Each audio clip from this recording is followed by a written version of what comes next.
Emma Hardy. Thank you very much, Mr. Bowes. It's a pleasure to serve under your chairmanship, and I feel that we can, at this moment, achieve something that perhaps is unachievable in every other issue and in other areas of the House right now, and that's a little bit of consensus and a little bit of cross-party working, and perhaps this will set as a very good example to maybe some other honourable members and right honourable members out there, because it is indeed achievable, because everyone's contribution so far has been so supportive of FE, and in the grand tradition, which my honourable friend mentioned, every argument has been made. We've all heard the powerful and persuasive reasons why FE matters so much, so I won't sort of use every moment I have just to repeat them all.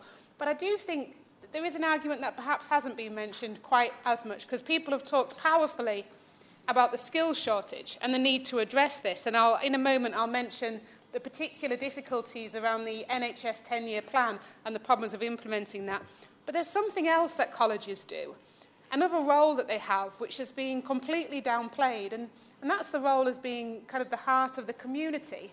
And actually, for some people, especially people like adults with learning difficulties, it's a social place as well.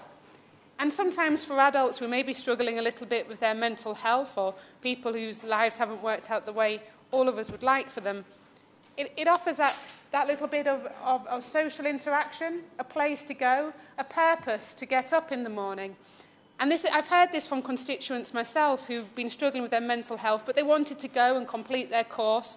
And this other really nice gentleman who has some learning difficulties, who loves to show me, whenever I see him, all his certificates that he carries around in his backpack, because he's so very, very proud of them.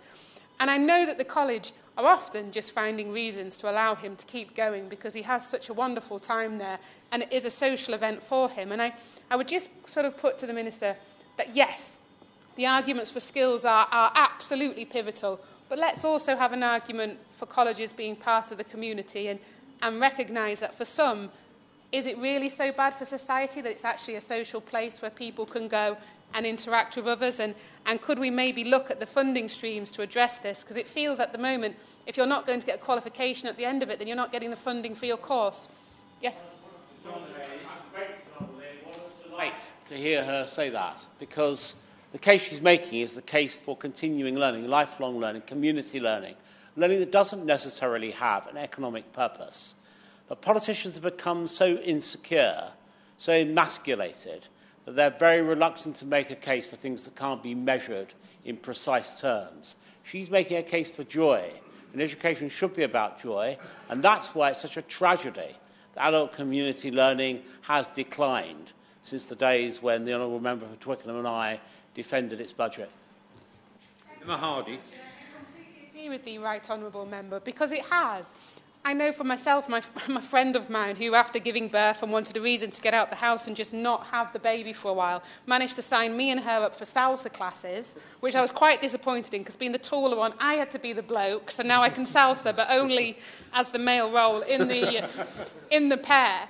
But this was something that she did following giving birth, wanting to get out the house and wanting to find something else to do, and we're losing that. I fear we're really losing that role for colleges.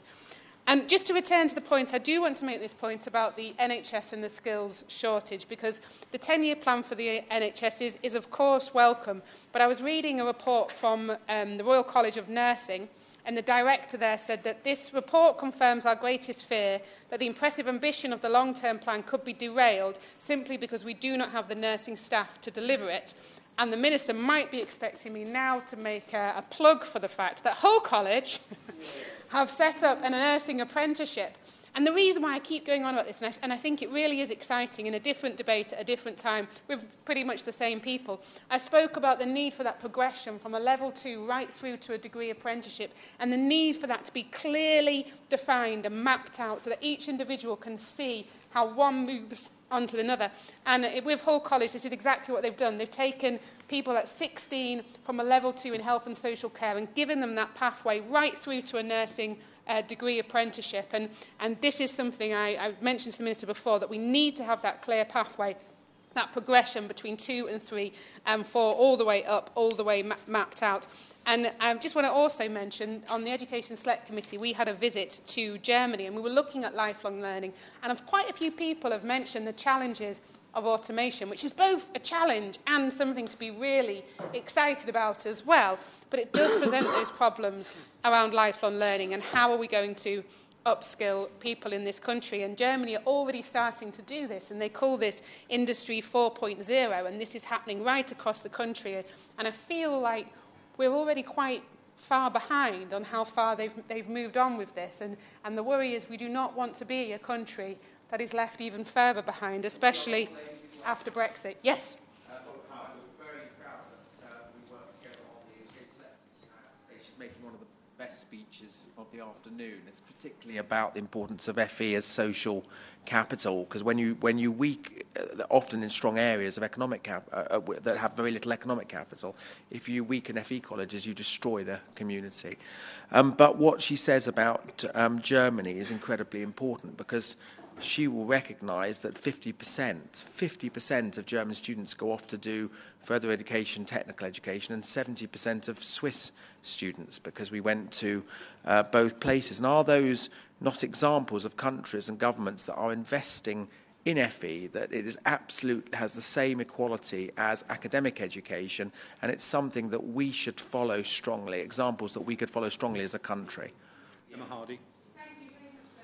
It'll come no surprise to the honourable member that I completely agree with him and I share his passion for this.